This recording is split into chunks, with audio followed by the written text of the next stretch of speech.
could there be that someone has a priority at their foundation that is different from someone else's? Oh, definitely. Right. So we can have different conceptions of God. That's why we fight. Right. So essentially, there's not one God, but there are multiple gods, and these gods exist in some realm of truth.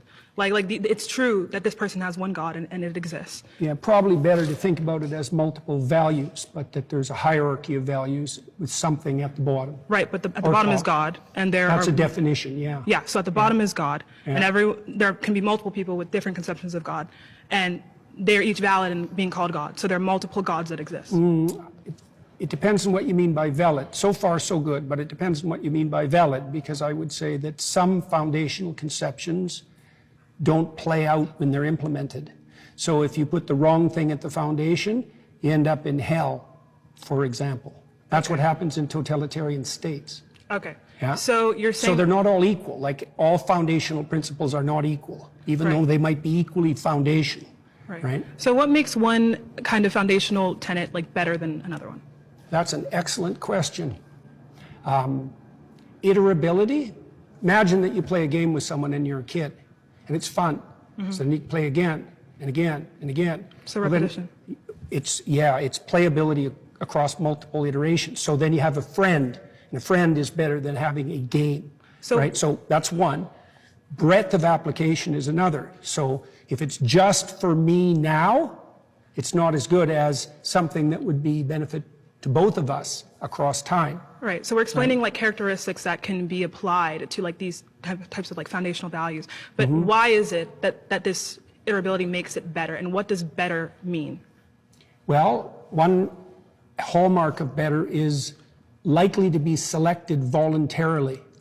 Right. So it's invitational. Another descriptive kind of quality. So we're talking about characteristics that in some type of system with a goal, an output being we could maybe say happiness, right? Or some type of harmony. Harmony, right? Yeah, that's better. Not happiness precisely, because it's too short term. Exactly. So as someone who is an atheist, right, I can explain that within a system, there are things that we can see as better or worse to meet this goal or meet this output. But what we're interested in, though, is what could make these things, regardless of any system, right? Well, imagine that you set up a system and you implement it, and it produces the opposite results to which you intend. Oh yeah, that's not a good system. Exactly. Right, so the foundational principles are lacking, because when you implement them, the game degenerates instead of moving towards the aim. Right, so we're talking about within a system. When we talk about something being moral, right, just absolutely moral, it means that without a system, right, this thing is simply moral with no reason. Stance independent, this thing is good. So I'm trying to figure out if such thing can exist. And if so, do you believe that these things are moral in of themselves, self-evidently moral, or are they moral in accordance with the system? I can't define them any more accurately than I already did, really. Okay. In regards to morality, when we talk about the divine, when we talk about God and religion, these moral tenets and religion, right, and God exists as good because it is God, right? So it's self-evident, right? Without any kind of goal or output, this thing is good. So I want to figure out how... There's an element of that that's true. So, for example, in the story of Job, Job is unfairly tortured in consequence of a bet between God and Satan. And so Job is emblematic of someone who's being hurt for no apparent reason. Okay, so Job's response to that is that he refuses to lose faith in himself, and he refuses to lose faith in the ultimate goodness of being. Okay, and those are axiomatic decisions. They're not exactly evidence dependent, because he is suffering. There's an arbitrariness in that that's reminiscent of what you claim. So I'm essentially trying to figure out, do you believe that something can be good, stance independently, something that can be good? I don't know what you mean by stance independent. Okay, so you mean independent of people? Independent of people. We can use that, or more so, I want to be more specific. Something that can be good, right, regardless of any end goal. It's just good. No, I think good is tied up with goal. Goal, okay. I completely agree. So, in a sense, this is why... That's why the religious goal in Christianity is the establishment of the kingdom of heaven on earth. It's goal dependent. Okay, right. And so it's in reference to a goal. So, or the goal would be the imitation of Christ. Someone's goal, right, can be something that doesn't encompass being in congruence with God or being with God.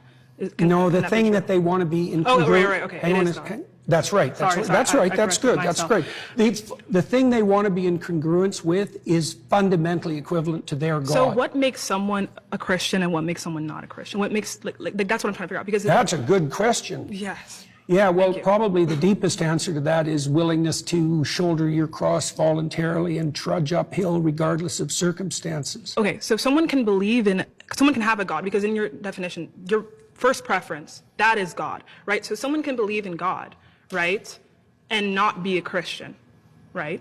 Yeah, well, there's a statement that Christ makes in the Gospels. He says, not everyone who says, Lord, Lord, will enter the kingdom of heaven. So not that they're even saying that they believe in God, but they just... No, but that's why I'm saying this to you, is that Christ himself points out that there's a difference between people who say they believe and people who act it out. And the fundamental issue is the action rather than the stated belief. But he also says that, to be saved, right, you must believe God has died for your sins, or that God has resurrected in some way. So it's like, I don't necessarily think that we can take from the Bible and say that, like, acting in accordance with God necessarily means, or acting in accordance with, the principles of God, like, for example, sacrifice, like you talk about, means that you are Christian. I don't see how you can get that from that interpretation and then, kind of justify it as the truth. I don't think that the fact that you sacrifice is sufficient to make you Christian. So can we repeat once again what you believe makes someone Christian? There's many things, but one of the most fundamental is that you believe that the cosmos itself is founded on the principle of voluntary self-sacrifice. Best founded. Let me offer you a contrary example. So I could assume that power rules. And so that my assumption would be, if I can make you do it, I win. Right, and I can found a whole society on that, and that happens a lot, by the way. And that's also how societies tend to degenerate. And so that would be a society that was founded on the principle that you get to sacrifice and I don't have to. Right, now the contrary to that would be something like, you give up voluntarily and with courage all the things you need to situate yourself properly in relationship to the future and other people. Right. So then there's a harmony. That's why I talked about harmony earlier. So you navigate your life, right, in accordance kind of to this principle of self-sacrifice. Can I say it in that way? Yes, you can definitely say it that way. That's exactly right. And navigate is the right term. So someone does not have to have any awareness of Christ, of the story of Jesus, but let's say 60% of their actions, right, or more, whatever kind of metric you want to use, are in line with this self-sacrificial. So the Christian thinkers of the Middle Ages dealt exactly with that problem when they were talking about the pre-Christian philosophers, for example. And they noted the similarity, let's say, between pre-Christian Greek thought and later Christian thought, and presumed that there were moral actors outside the Christian domain. Right. So is that person Christian, though? Is that person Christian? Well, to some degree, again, that's a matter of definition, because they wouldn't be proclaiming Christian propositions, but they're acting out the pattern. Right. So imagine that full Christianity would involve a dozen things, and you can imagine someone who knows nothing of Christianity, say, acting out 8 of them. Right. So then they'd be 8/12 Christian or something like that. Christian. Well, but to be like a full Christian, how can someone say I am Christian? Like I am Christian, not 8/12, but Christian. Well, I hesitate to do that personally, because I think it's the kind of goal that you be very careful about proclaiming. The technical. But belief is not necessarily, to be mostly Christian, belief is not necessary. 8/12s or, right? Well, it depends on what you mean by belief. See, because I would say that acting out the pattern is the deepest form of belief. Now, you could add to that what you say. So, maybe in the optimal situation, how you act and what you imagine and what you say, they're the same.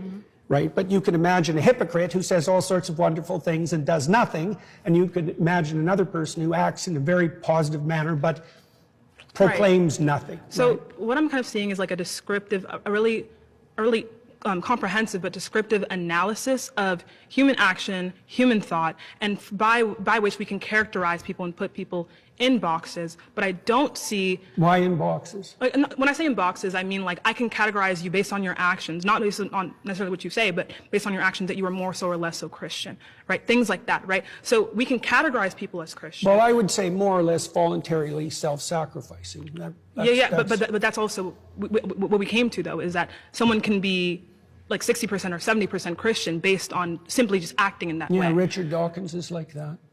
I watched that debate. Let's pause there. We've been voted out by the majority. Very good. Thank you so much. Really, very thoughtful.